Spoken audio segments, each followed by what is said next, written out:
જયપુરમાં film પાવીના set પર બોલી થઈ સનસનાટી।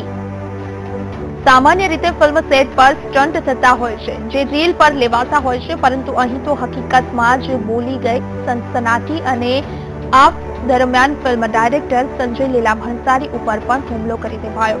સ્થાનિક સંગઠન કરણી સેનાના સદસ્યો દ્વારા તેમના પર હુમલો કરવામાં આવ્યો અને તેમના કપડાં ફાડી નાખવામાં આવ્યા। ત્યારબાદ ફિલ્મના શૂટિંગને રોકી દેવામાં આવ્યું। જણાવવામાં આવી રહ્યું છે કે કરણી સેનાના સદસ્યો ફિલ્મમાં દ્રશ્યો સાથે છેડછાડ કરવાને લઈ ભણસાલીથી નારાજ છે। આ ફિલ્મનું શૂટિંગ જયગઢ કિલ્લામાં થઈ રહ્યું હતું। કરણી સેનાના સદસ્યો નારેબાજી કરતા ત્યાં આવી પહોંચ્યા અને સેટ પર તોડફોડ કરી હતી। પોલીસે આ મામલે 5 લોકોની ધરપકડ કરી છે, પરંતુ તેમને બાદમાં છોડી દેવામાં આવ્યા।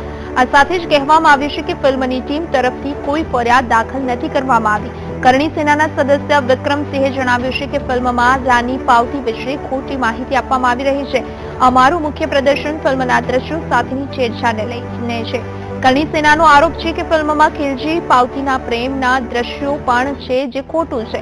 પાવતી ચિત્તોડગઢના રાજા રતનસિંહ, તેમની પત્ની પાવતી અને અલાઉદ્દીન ખિલજી પર આધારિત છે। ફિલ્મમાં શાહિદ કપૂર રતનસિંહ, દીપિકા પાવતી અને રણવીરસિંહ અલાઉદ્દીન ખિલજીની ભૂમિકામાં છે। જો કે હવે આ ફિલ્મનું શૂટિંગ અટકાવી દેવાનો નિર્ણય લેવામાં આવ્યો છે।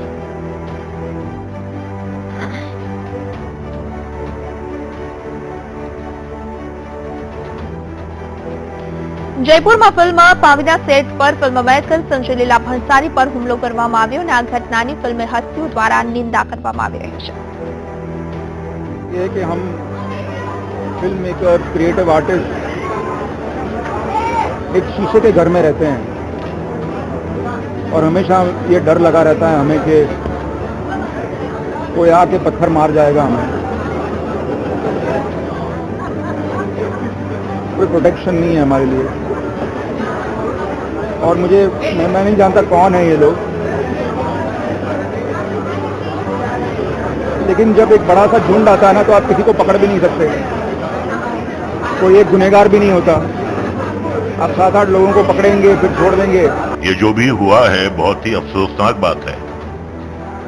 मुझे लगता है कि फिल्म इंडस्ट्री को हर गली में एक सेंसर ऑफिस खोलना चाहिए, हर पार्टी के पास अपना स्क्रिप्ट भेजना चाहिए, इनसे अप्रूवल लेना चाहिए, वरना इसी तरह तोड़फोड़ होगी, इसी तरीके से कपड़े फटेंगे, इसी तरीके से थिएटर के शीशे टूटेंगे, इसी तरीके से पोस्टर फटेंगे। मुझे इस बात का ताज्जुब है कि लॉ एंड ऑर्डर नाम की एक चीज है, जिसका दिल चाहता है फिल्म वालों को टारगेट करता है, फिल्म के एक्टर्स को टारगेट करता है, फिल्मों को टारगेट करता है।